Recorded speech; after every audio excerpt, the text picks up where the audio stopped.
How do you speak clearly without stuttering and overthinking every single word? You know that moment when you're on a call with a prospect, explaining exactly what you do and how you can help them, but you're telling them without that confidence, without clarity, and without conviction in your voice, so you just end up losing the sale. Don't worry, I used to be in the same positions. My name's Tuna, I'm the owner and founder of Ave Crew, and we've generated well over 6 figures in the company. So in this video, I'm going to be breaking down exactly how you can speak more naturally, with more confidence, actually sound like you're important to other people, and finally talk with conviction in your voice. So let's just get straight into it. So what we're going to be covering is exactly how you can sound natural and what that actually means, right? So going over consistent baseline, neutral tonality, inflections, pauses and emphasis, what speeding up and slowing down is and when to do them, the importance of facial expressions when you're speaking, the emotions that you can convey through your voice, and finally culture, in case you're going to be training appointment setters with this, or you're going to be training closers, or maybe, even talking to team members. So this is also going to help in terms of just general communication in your daily life, not just in business. Number one, what is sounding natural? You've likely heard someone tell you just sound natural, and it's going to do the opposite of what you want to do,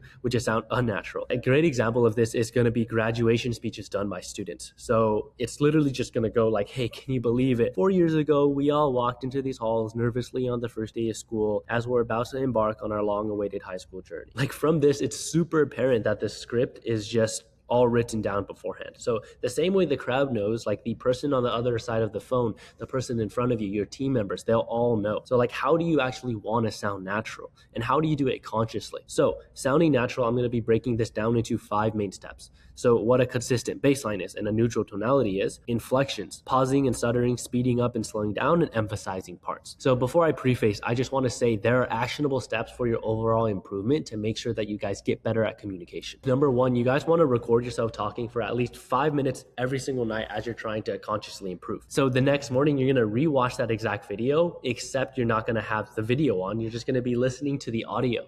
See how your tonality sounds. Are you talking the way that you want to? And then you're going to do that the same without the audio. You want to see how your body language actually is appearing. Are your hand gestures correct? Or maybe you're doing something that you don't want to do. And then finally, you're going to sync those two together and you're going to watch it, see if your body language matches your tonality. And finally, you're just going to repeat that, right? Re-record the video and just improve on your weak points until you talk and you present yourself the way that you want to. Basically, breaking down what a consistent baseline and a neutral tonality is, think about it like this. When you're called by the CEO of a company or someone that is important, how do you expect them to sound? Do you expect them to sound confident? Do you expect them to sound authoritative?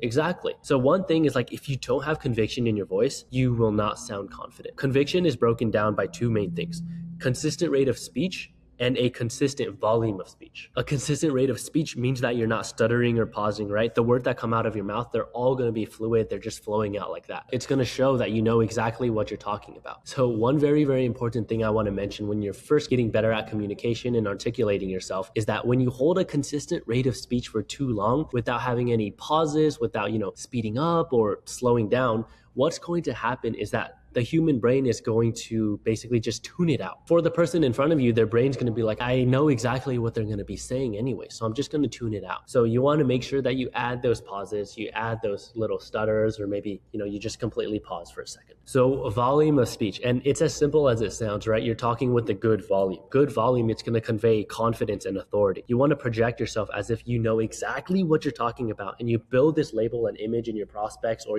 whoever you're talking to's mind that you are someone of importance. A really good example of this is Andy Elliott. Andy Elliott talks like he knows exactly what he's talking about, because he does. Alongside confidence, what the other people are going to think of you is hey, this person is full of vitality. And he's very, very believable because he's talking with such conviction. So it's going to feel like, hey, this guy's not a dead person. An actionable step that you guys can do when you're trying to have a better volume of speech or just have a better baseline in general is to stand up while you're talking so that you can project your voice even further. You can even go as far to dress up nicely and, wear your favorite cologne, wear a nice watch. That way you feel full of confidence. That way you can talk better. So I'm going to go through exactly what a neutral tonality is. So when you're, cold calling or setting appointments in business, how would you react if the other person was just super overly excited to be talking to you? You've never met this person. They called you 3 seconds ago. You picked up and they're just insanely happy. It's kind of uncanny, right? So like in your mind, you're thinking, hey, why is this person so happy?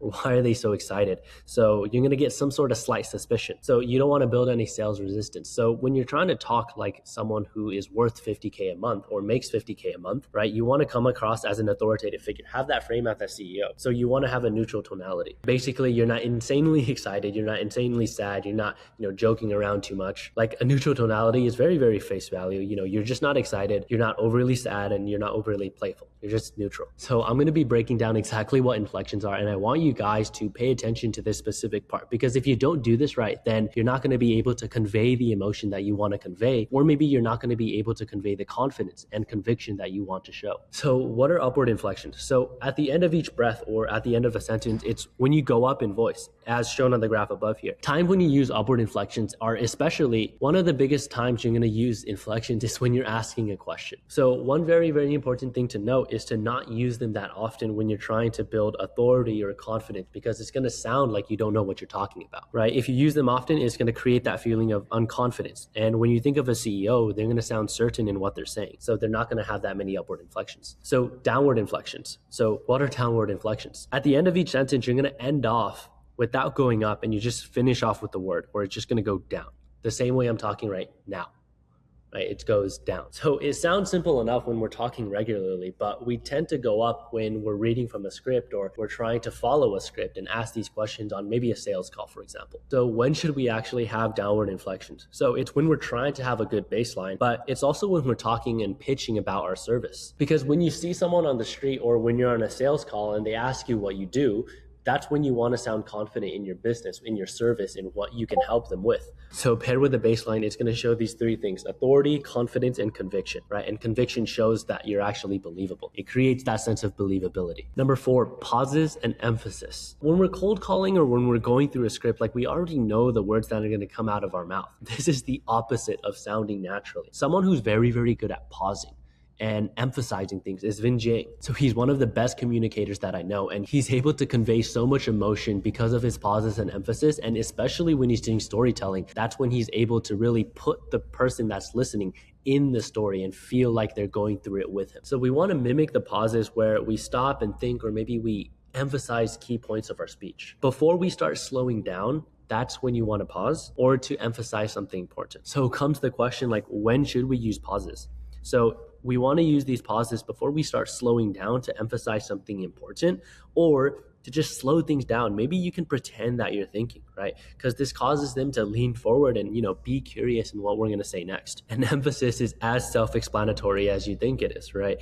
We're just emphasizing certain things. The more importance there is in certain words, they have maybe the time and the key words to process the emotion. So the more importance that we put in certain words, like they have the time, and maybe we're slowing down, right? They have the time and the key words to process like the important parts of the message that we want to convey. So like examples of this are going to be when we get vulnerable, right? When we're telling a story, maybe about what's happened in the past, or maybe our origin story, our coming up story, right? And you tell them like, hey, like, I'm going to be honest with you, man. Or maybe we can do it when we're pitching our service, right? We emphasize offers and invoke feelings that they might have regarding it. So this is just an example of it in a cold calling setting, which I don't recommend you guys cold call, by the way. But if you were to, right, it's like, now, if I were to tell you that I could send you an extra 10 appointments in the next 30 days without you having to worry about chasing tire kickers, would that be something that you and your team could even handle right now? So I pause and emphasize on the parts that are most important, and then I speed up when it's less important, which leads me to my next point: speeding up and slowing down, right? So the importance of speeding up and slowing down is what's going to make or break your speech. Like the reason why it's so important is because it can do multiple things. So it lets people process certain questions and statements more. That way they can give you back a more in-depth response. Let's say you're asking someone a very, very deep question, but you say it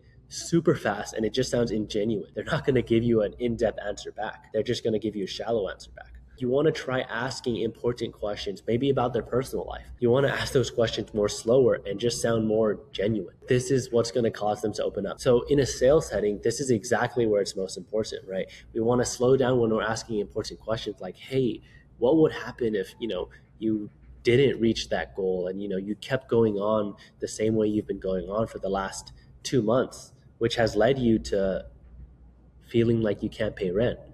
or feeling this negative emotion. So slowing down and speeding up can be used to have certain emotions in your voice, such as like curiosity, concern, or maybe even challenging. So it can enhance emphasis of like certain key points after pausing. Okay, so this part is very, very self-explanatory, but what are facial expressions and why should we use them? And why are they so important in the first place? Jeremy Miner is someone who invokes curiosity and invokes emotion in other people because he has the perfect tonality and also uses the best facial expressions to go with them. When we try to invoke certain types of emotion out of other people, or maybe even build suspense, it's harder on your voice to do this without facial expressions. It's because your voice is mimicking your face, right? Just like it's nearly impossible to sound happy and excited while, you feel like crying. And that's why it's so hard to do. So that's why facial expressions are important. So it's very, very self-explanatory. Just mimic the face of someone worried, right?